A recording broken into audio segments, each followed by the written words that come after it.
All right, if suddenly, may not be me, Tata Birla comes and asks, he will be able to give you.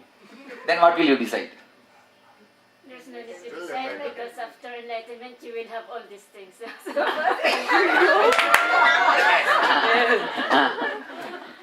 I just wanted to share, for the Swamiji cannot give 1 crore.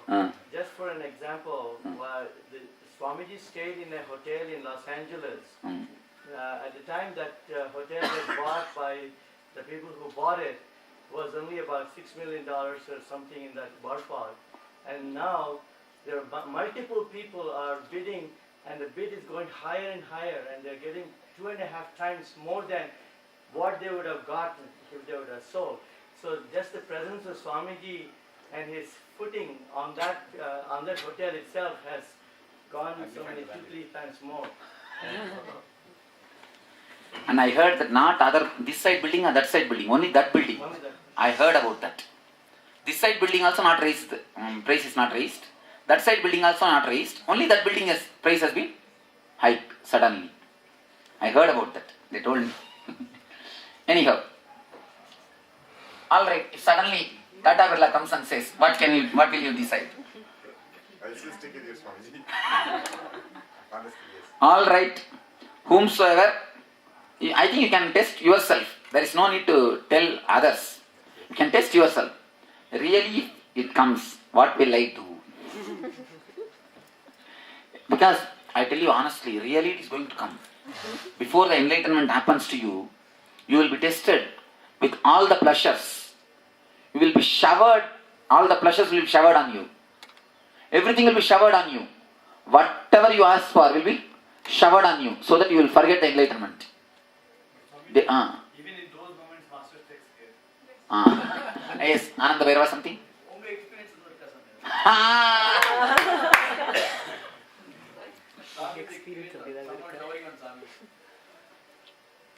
It's worth narrating. I think this is the time I should narrate it. Yes. Get ready. I'll wait for a few minutes. Get ready.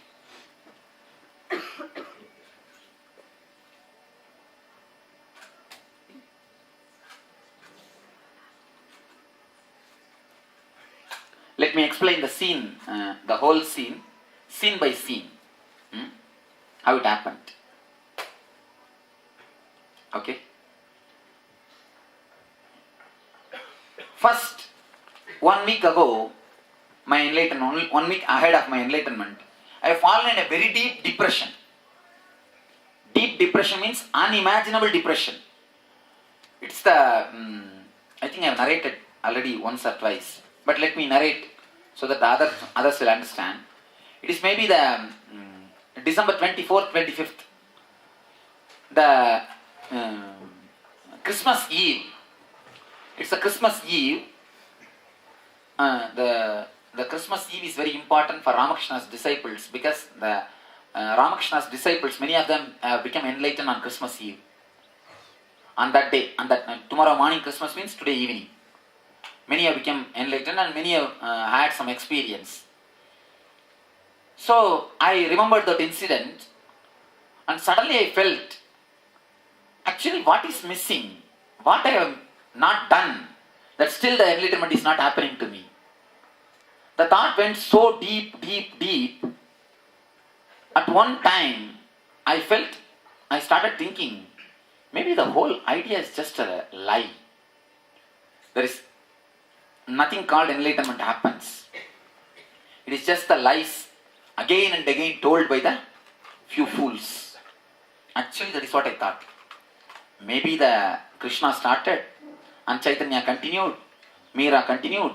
These fools, just to show themselves they are some way special, just for their ego satisfaction, everyone continues their predecessors' words.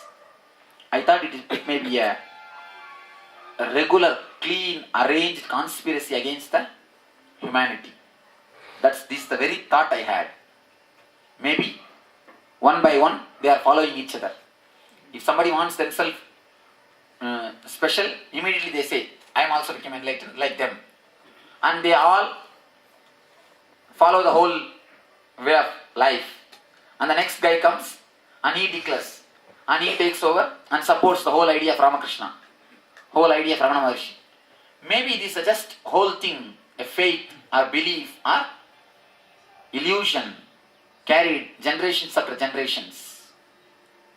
So the moment this thought came, I became so angry and violent. I had a Ramakrishna's photo with me. I just threw that photo away. The photo got broken. And then I was using a mantra to meditate.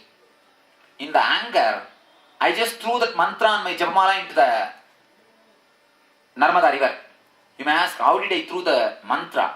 I just felt mentally, I will not use this mantra anymore. Let this nonsense be thrown. I threw that mantra mentally into the Narmada. You will be shocked. It is really happened. I forgot that mantra. When I threw that mantra, I forgot the mantra. It was so strong, my decision. I forgot the mantra. Then the depression continued. By next day evening, I thought that let me at least die. What can be done? All sorts of thoughts started coming. I wasted my life. Why did I leave my house at all? All my relatives were not letting me go when I went. My mother was weeping, so much of problem. Why did I leave all these things and come away? Just reading these few books. I have not even seen these fellows. I read only few books. I have left all my life. And my ego is such. When I left my house, whomsoever objected me, I just disrespected them. One of my uncle came and told me, what? We are all not living a spiritual life or what? As if you are only going to have a spiritual life. We are also living this life and that life both. Why can't you live like this? Then immediately I looked at him. You fellow, you are a drunkard, I know. Early morning, the moment you get up from your bed, you wash your face only with the drinks. All these things I told. I used to respect him like anything. I had such a big respect. When they stood on my way, I just threw them aside. I was telling him, the early morning, the moment you get up from your bed, with which you wash your face, tell me. In the public, I am asking him. When I said this, he simply kept going and escaped. I disrespect every guy like this, the same way. All my relatives who came to see me, who were trying to stop me, I just threw them. I never bothered. Now the whole thing is coming up. You see, I did all these things just thinking that I will become enlightened. This was the only hold for me to kick everything else. But now this also seems to be not there. And the one more thing which I did, I wrote in a clear stamp paper that I have no more connection with you, so that you can share your properties among yourself. You don't have to keep properties for me. Even legally, those things I have done. I told them, let the property be shared among you. I don't want any property. So that they will not be afraid that after some time I will come and ask their property. All these things I have done. With so much of courage, with everything. Now the whole thing is coming up. I have done everything. Now there is no place to go and stay. There is no place to eat. Either become enlightened or die. That's all. And now the mind has come to such a level that there is no possibility of enlightenment, because whatever can be done is done. Nothing more can be done. Nothing more can be done. So much has been done. What to do now then? I felt the cream of the life is youth. The youth of my life I have wasted on these few fools. That's the thing which arose in me. Then I decided, alright, at least let me die. I got into the Narmada. I started walking into the Narmada. Till water came up to the knee level, I had the courage. Once the water started coming to the thigh level, the fear started rising. The fear of death. Just I closed my ears and the nose, eyes, and started walking. Just I closed my eyes and ears, everything, started walking. Whatever happens, let it happen. I was walking. Of course, now it's very mysterious. If you understand. If you are able to believe it. Suddenly, I saw one rock hitting my knee and I fell. When I fell, I saw I was in the other bank. That's all. I do not know whether I walked on the rocks and crashed the river. I do not know what has happened in between. Whether the river is shallow in that area. What has happened, I do not know. When some rock hit my knee, I fell. I was in the other bank. When I turned, I felt that river is laughing at me. That river is just laughing at me. But one thing is sure, Narmada is not shallow. Narmada is not shallow, at least in the Omkareshwar. Omkareshwar is the place where I was staying, at least in the Omkareshwar. I do not know what has happened. Whether I walked on the rocks, whether some miracles have happened or anything, that I do not know. But this is what happened. But the depression did not leave. Even though I crossed the river, the depression did not leave. It was there. It was there as deeply. And then I thought, all right, the idea of dying is gone. Somehow I did not try second time. I could have tried for second time. I do not know why I did not try. I forgot the idea of trying for second time. I was sitting. But I came back to this bank only by the bridge, not through the river. This side when I went, I went by river. When I came back to this side, I came back only by bridge. I walked and came by bridge and I was sitting. Suddenly, some 2 days before the enlightenment, the depression started breaking. Step by step, when the depression broke, when I came out of that ecstasy, not as described in this, the sense of enjoyment has become too much. The ability to enjoy has become too much. That started happening. The power to see has become too much. The power to hear has become too much. The power to feel has become too much. The whole senses has become like